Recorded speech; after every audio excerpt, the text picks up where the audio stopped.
Alright, so what I did was I fried some sardines, some kimchi, some sauerkraut, and some garlic.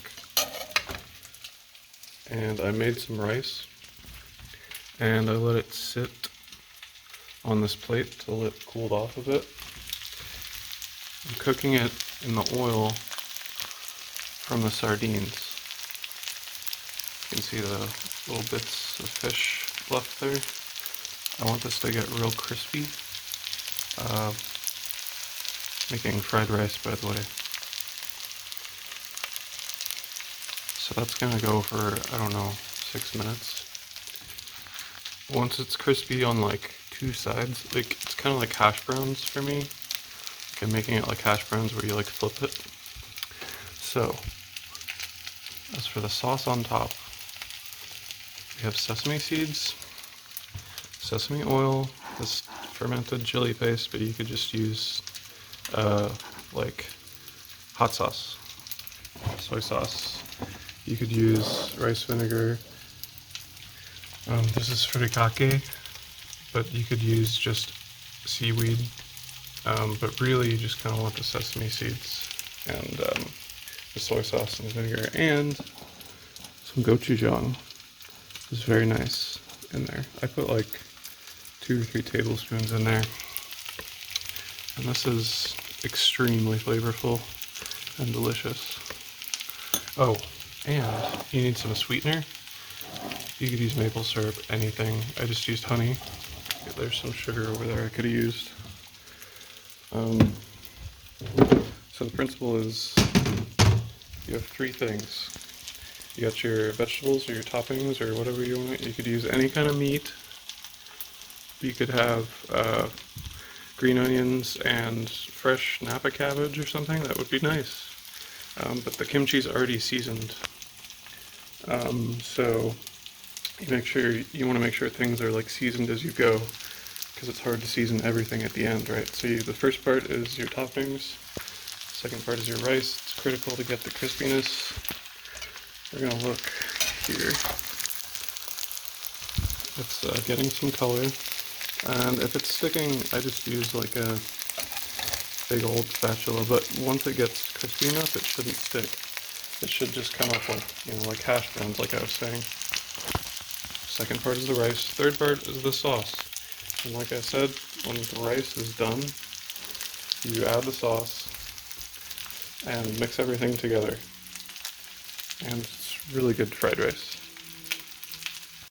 Hey, so I'm in the middle of flipping this, and you can see there's a pretty good layer there of the dark bits are the leftover fish from the oil, but there's a nice layer of golden rice, and that's going to be really nice texturally in the finished product. So let's see if I can hold. There we go. Set my phone in the microwave. That's a great idea.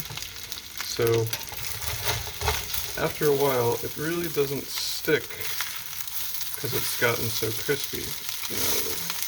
And the bottom is nice and golden. And like I said, this is like hash browns. I don't know if that's how you're supposed to do it, but that's why I like a nice metal spatula. Silicone one isn't going to cut it. Now, if you were making this in a non-stick pan, I think it would be easier. My non-stick pan isn't very good, so I just use this. It's got a nice, it retains heat well, so I use this, and this isn't going to take as long on this side as it did the first side, because it was room temp, basically.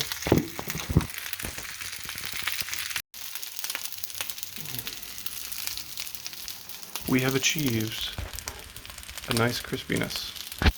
I'm going to set my phone in the microwave again and flip this one more time.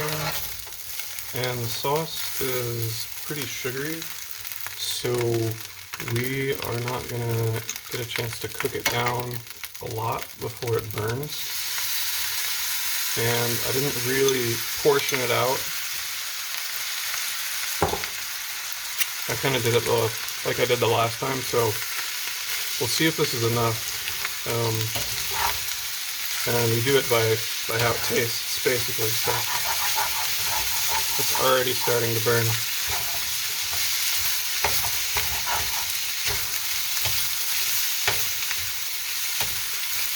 Yeah, I think I'm glad I didn't add all of that. So that's basically done.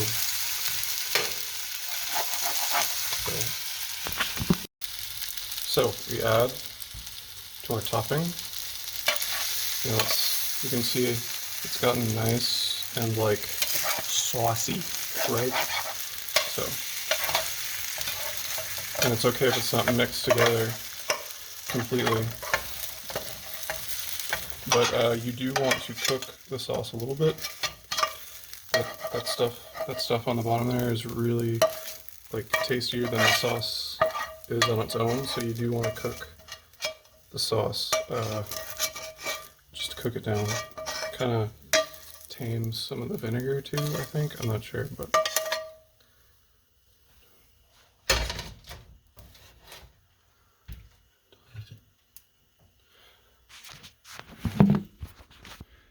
So I'll mix it up and show you. Okay, so with some green onions in there chopped up, it looks a lot better. Kind of just looks like food mush, but really, like I said, the texture of the fried rice is really good. Yeah, that's basically it. I'll probably use the rest of that sauce on some eggs. That'd be nice.